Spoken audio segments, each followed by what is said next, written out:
رمضان رمضان رمضان يا حبيب رمضان رمضان ليتك دوما قريب. Assalamualaikum warahmatullahi wabarakatuh. Alhamdulillah wa syukurillah la haula wala quwata illa billah, amma ba'du. Anak-anakku peserta Pondok Ramadan Man 4 Ngawi yang dimuliakan Allah, bersyukur kita kehadirat Allah yang telah memberikan nikmat kepada kita sehingga kita bisa bertemu bulan Ramadan pada tahun ini, juga dapat melaksanakan kegiatan Pondok Ramadan Madrasah Aliyah Negeri 4 Ngawi. Sholawat serta salam semoga tetap tercurah dan terlimpah pada junjungan kita Nabi Agung Muhammad Sallallahu Alaihi Wasallam, uswah hasanah kita. Anak-anakku semua peserta Pondok Ramadan yang dirahmati Allah,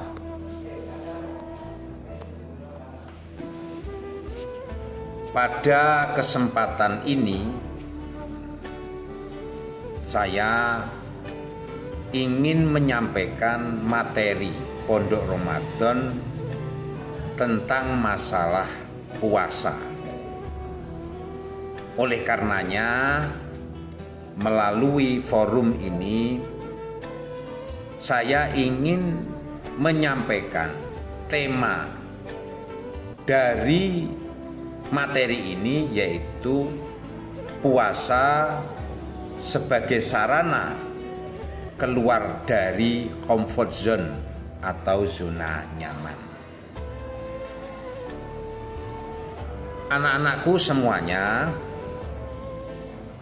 sebagai pembuka tentang masalah puasa, maka saya ingin menyampaikan apa toh sebenarnya arti dari puasa itu.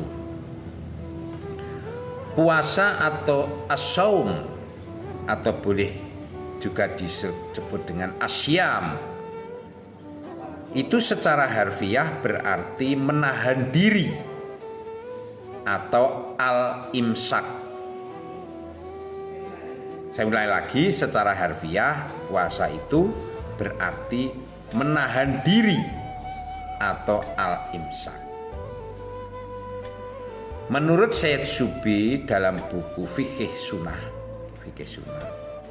puasa atau as-shaum itu artinya adalah menahan diri dari hal-hal yang membatalkan dari terbit fajar sampai dengan terbenam matahari.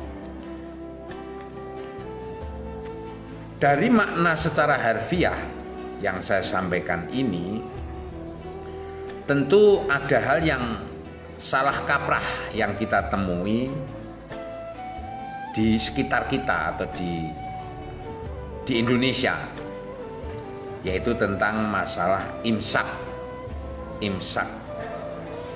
yang mana ada kalender imsakiyah yang disebut kalender imsakiyah, itu yang dikeluarkan dari Kementerian Agama.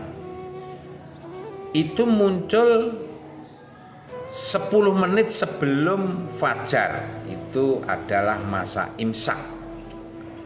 Padahal kata imsak itu yang berarti menahan, itu artinya sudah puasa yang seharusnya berada pada posisi saat fajar. Tetapi ada istilah imsak itu 10 menit sebelum. Itu sebenarnya pemahaman yang salah kaprah dari kita, yang artinya sebenarnya maksud dari kata itu adalah kita berhati-hati atau sebagai warning bahwa saat imsak yang sesungguhnya atau puasa yang sesungguhnya, puasa itu sudah hampir tiba, yaitu saat fajar. Maka perlu difahami terkait dengan imsak yang sering kita dengar dalam kehidupan kita sehari-hari itu adalah sebenarnya adalah mempunyai arti berhati-hati, bukan imsak dalam artian menahan, karena 10 menit sebelum waktu fajar itu kita masih diperbolehkan untuk makan dan minum.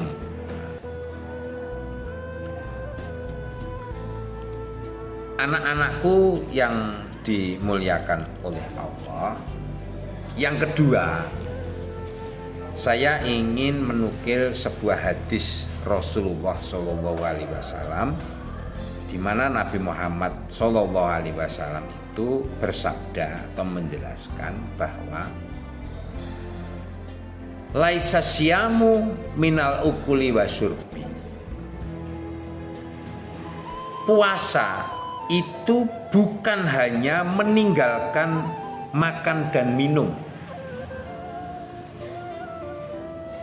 Innamasyamu, sesungguhnya puasa itu minal lahwi warofas, juga meninggalkan perbuatan lahwi. Lahwi itu artinya permainan-permainan yang tidak bermanfaat, sesuatu yang tidak bermanfaat. Warofas dan perbuatan yang keji. Fa'in sayaka ahadun au jahlin alaik, maka jika kamu itu dicaci atau dibodoh-bodohi orang lain terkait dengan pada saat itu, fakul, maka katakan inni so'imun, sesungguhnya aku ini sedang berpuasa, aku ini sedang berpuasa. Anak-anakku semuanya peserta Pondok Ramadan yang dirahmati Allah, mendasar dari apa yang saya sampaikan di atas, yaitu terkait dengan arti puasa secara harfiah, juga tentang hal-hal yang terkandung di dalam sabda Rasulullah tersebut, maka dapat saya katakan di sini bahwa puasa itu adalah menahan diri. Menahan diri dari apa? Dari yang pertama adalah muftirat. Menahan diri dari muftirat, yaitu sesuatu yang membatalkan, dan mukhlikat, yaitu sesuatu yang dapat merusak. Artinya muftirat itu apa? Muftirat itu adalah tuntutan jasmaniyah, seperti makan, minum, hubungan suami istri. Itu adalah tuntutan jasmaniyah. Maka puasa itu adalah menahan diri dari sesuatu yang membatalkan atau muftirat tadi, yaitu menahan makan, minum, mulai dari terbit fajar sampai dengan terbenam matahari. Kemudian yang kedua yaitu menahan diri dari mukhlikat, yaitu sesuatu yang merusak. Apa sesuatu yang merusak atau yang disebut dengan mukhlikat? Itu adalah tuntutan nafsu syahwat yang menjurus pada perbuatan-perbuatan dosa atau perbuatan-perbuatan yang tidak baik. Misalnya seperti menggunjing, mengolok-olok orang lain, menjelekkan orang lain, memfitnah orang lain, ghibah,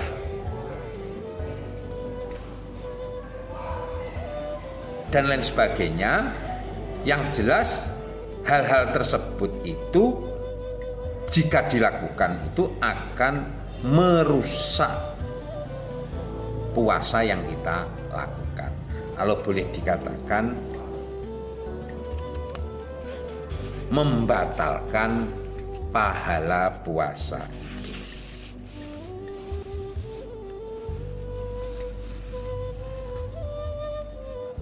Sabda Nabi perlu saya sampaikan, Rasulullah SAW menjelaskan bahwa barang siapa yang tidak meninggalkan perkataan dusta, maka Allah tidak butuh dari rasa lapar dan dahaga yang dia tahan. Anak-anakku peserta Pondok Ramadan yang dirahmati Allah, Ibnu Rajab Al-Hambali dalam kitab Al-Ma'arif mengutip sebuah pesan yang sangat bagus. Ini perlu kamu dengarkan, di mana pesan dari Jabir ibnu Abdillah radhiyallahu anhu yang menyatakan bahwa jika kamu berpuasa, maka puasakanlah pendengaranmu, penglihatanmu, dan lisanmu dari dusta. Janganlah menyakiti tetangga. Hendaklah kamu penuh ketenangan dan wibawa dari puasamu, dan jangan jadikan puasamu sama dengan hari berbuka. Anak-anakku peserta Pondok Ramadan yang dimuliakan Allah. Nah, dari sinilah maka mari momentum Ramadan pada saat ini betul-betul kita jadikan puasa kita itu menjadi puasa yang paripurna, puasa yang betul-betul puasa yang benar, yaitu dengan selain menjaga hal-hal yang dapat membatalkan puasa, mari kita jaga diri kita dengan sebaik-baiknya. Pendengaran kita harus dijaga. Jangan sampai kita asikkan untuk mendengarkan sesuatu yang tidak bermanfaat. Penglihatan kita, mari kita jaga. Janganlah penglihatan kita itu kita biarkan untuk melihat sesuatu yang saya kira menimbulkan sesuatu yang tidak baik pada diri kita, menimbulkan syahwat dan hal-hal yang tidak bermanfaat pula. Lisan kita, mari kita jaga lidah kita dari hal-hal yang tidak baik. Ini semua itu adalah sebuah nafsu syahwat. Kalau nafsu syahwat itu kita umbar sedemikian rupa tidak kita kendalikan, maka hal tersebut akan melenakkan kita dan akan menjerumuskan kita pada hal-hal yang tidak baik, yang sampai akhirnya puasa kita itu menjadi sia-sia. Kamin so'imin laisalahu min syami ilal juwal atos. Berapa banyak orang-orang yang berpuasa itu laisalahu, tidak mendapatkan apa-apa ilal juwal atos, kecuali hanya lapar dan haus, lapar dan dahaga. Dan lain selain itu ada kata Nabi Rasulullah menjelaskan adau waka nafsuka alladzi baina jambaika, yang artinya musuh yang paling berat itu adalah nafsumu yang ada di dalam dadamu. Anak-anakku semuanya yang dirahmati Allah, sesuai dengan tema atau judul dari yang saya sampaikan di depan tadi, bahwa puasa itu juga merupakan salah satu sarana dari kita untuk keluar dari comfort zone atau zona nyaman. Nah, ada satu pertanyaan, bagaimana dengan puasa sebagai sarana untuk keluar dari zona nyaman? Zona nyaman itu apa toh? zona nyaman itu adalah kondisi di mana seseorang atau kita itu merasa nyaman dalam menjalani hari-harinya, atau boleh dikatakan terkungkung dalam kenyamanan atau kesenangan sesaat, kesenangan saat ini. Nah, berkait dengan itu, maka ingin saya sampaikan di sini puasa. Nah, puasa itu kalau dalam istilah Jawa itu namanya poso, yang artinya ngepoh rasa. Ngepoh rasa itu apa? Artinya harus mengendalikan rasa. Artinya puasa itu kita jangan terkungkung pada rasa nyaman atau zona nyaman, sesuatu yang sangat melenakkan kita. Biasanya dengan puasa itu nyamannya tidur, maka kita tidur terus, tidak melakukan hal-hal atau aktivitas-aktivitas yang bermanfaat, maka itulah yang disebut dengan terkungkung di dalam zona nyaman. Tadi sudah saya sampaikan anak-anakku, sekali lagi saya ulangi lagi terkait dengan zona nyaman tadi, bahwa zona nyaman itu adalah kondisi di mana seseorang itu merasa nyaman menjalani hari-harinya, atau disebut dengan terkungkung dalam kenyamanan atau kesenangan sesaat. Maka melalui puasa ini mari kita berusaha untuk melakukan sesuatu yang berbeda, melakukan sesuatu yang bermanfaat, atau boleh dikatakan kita berusaha keluar dari zona nyaman. Agar apa? Agar kita itu tentunya sebagai pemuda, sebagai generasi penerus yang masih panjang di dalam kehidupan ini, ketika kalian itu keluar dari zona nyaman itu, maka kalian itu akan setapak demi setapak itu akan meraih satu keberhasilan atau satu kesuksesan.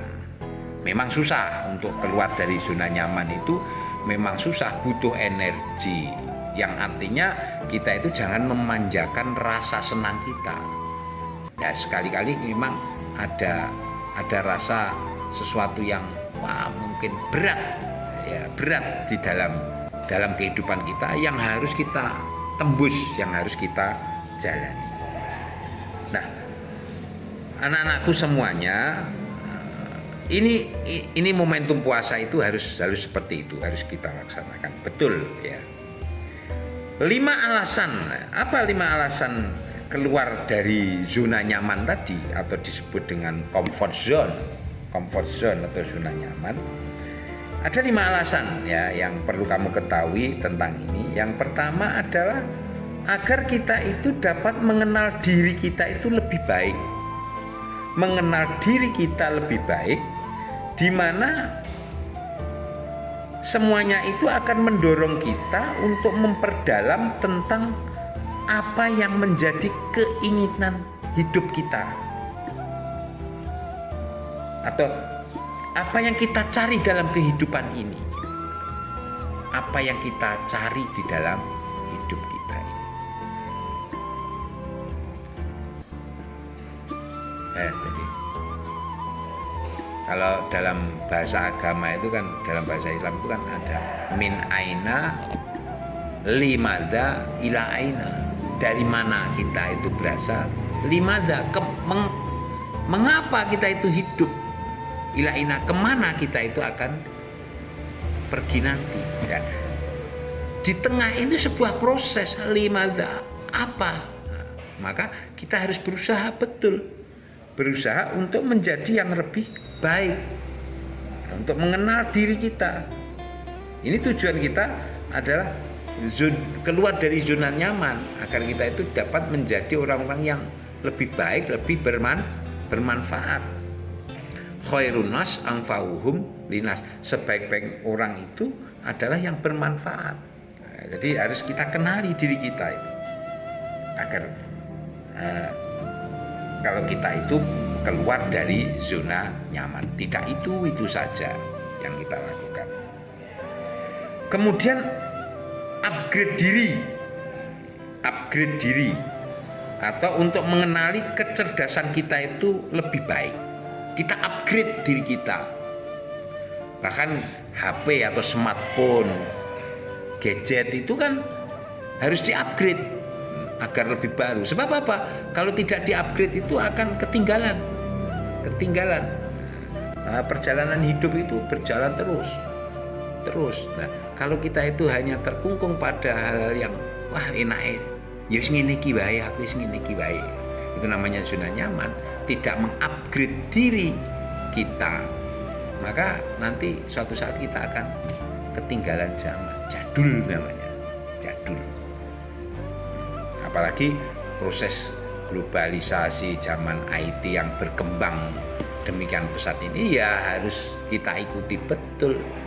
Maka disinilah puasa itu adalah sebagai sarana kita untuk lebih bergerak, jangan hanya diam saja.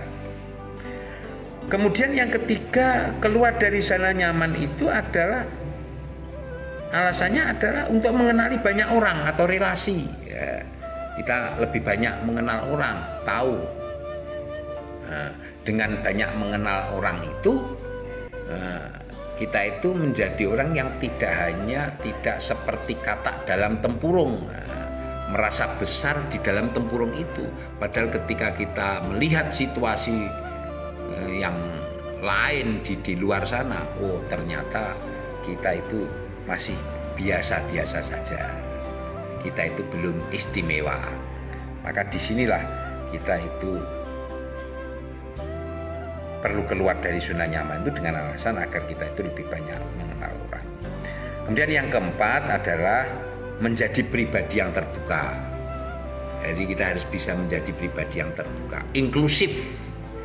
Jangan eksklusif dalam artian terkungkung di rumah saja.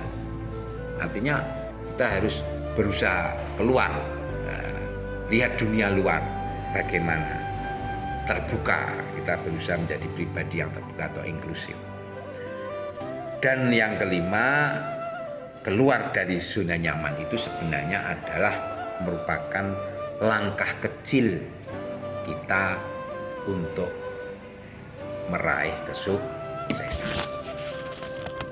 Anak-anakku semuanya yang dirahmati oleh Allah Subhanahu wa Ta'ala, ya.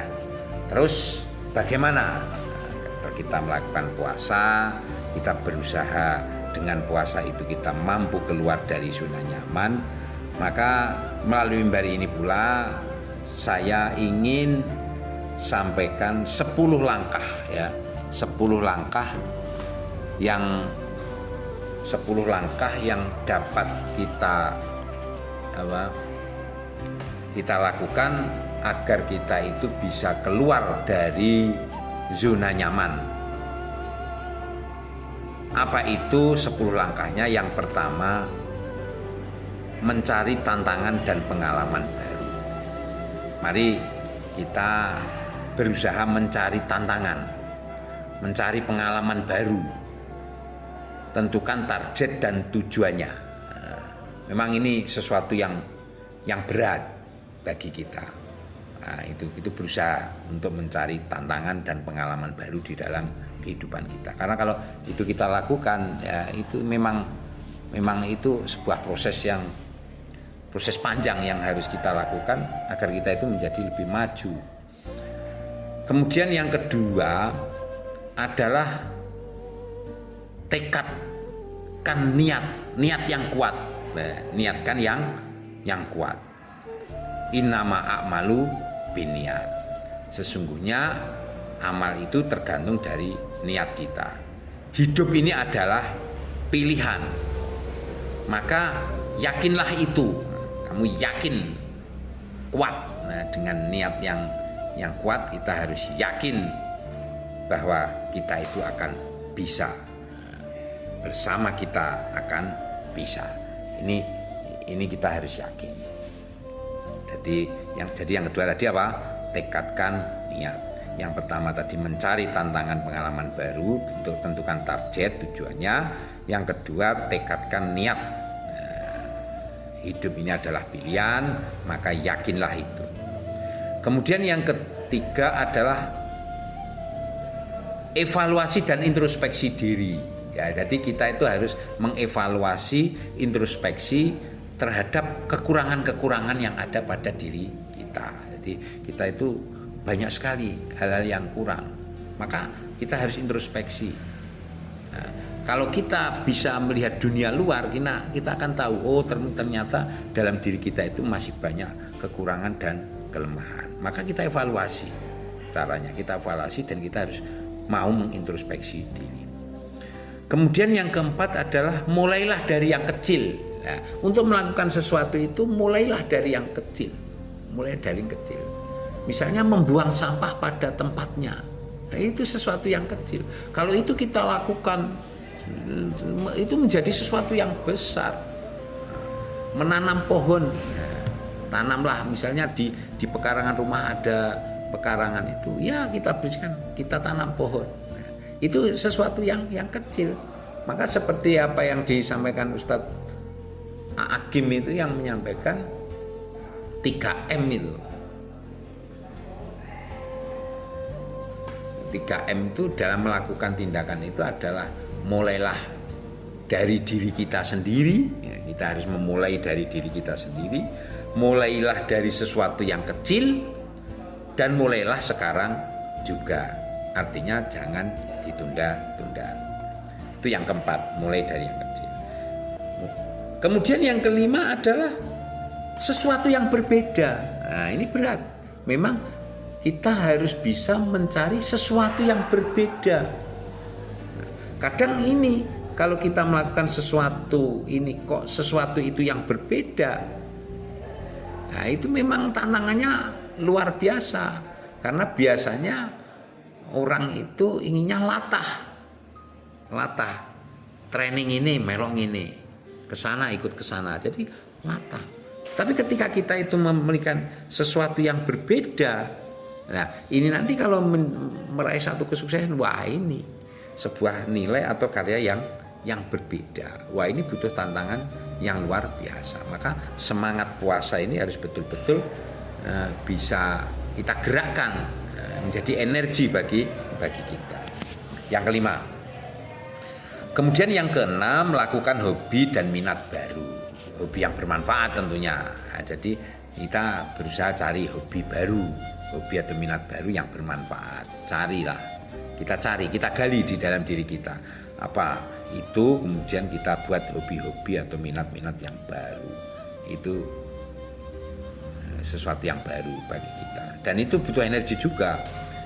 Terus yang ketujuh adalah ambil kesempatan yang terbaik. Jadi kita mengambil kesempatan yang baik. Gunakan masa sempatmu sebelum datang masa sempitmu. Artinya kesempatan itu harus betul-betul kita ambil, kita ambil sesuatu itu. Itu yang ketujuh. Kemudian yang kedelapan adalah perluas wawasan dan jaringan. Artinya kita harus memperluas wawasan kita dan jaringan kita. Wah, ya memperluas wawasan dengan banyak membaca buku, melihat internet, melihat sesuatu di dunia luar itu bagaimana. Itu sebuah wawasan-wawasan sehingga nanti kita olah dalam pikiran kita itu menjadi sebuah inovasi-inovasi. Wawasan dan jaringan sosial, koneksi, silaturahmi dengan orang lain itu nanti akan juga menambah wawasan kita. Kita tidak terkungkung di dalam tempurung itu, kita tidak merasa besar di dalam tempurung kita. Kemudian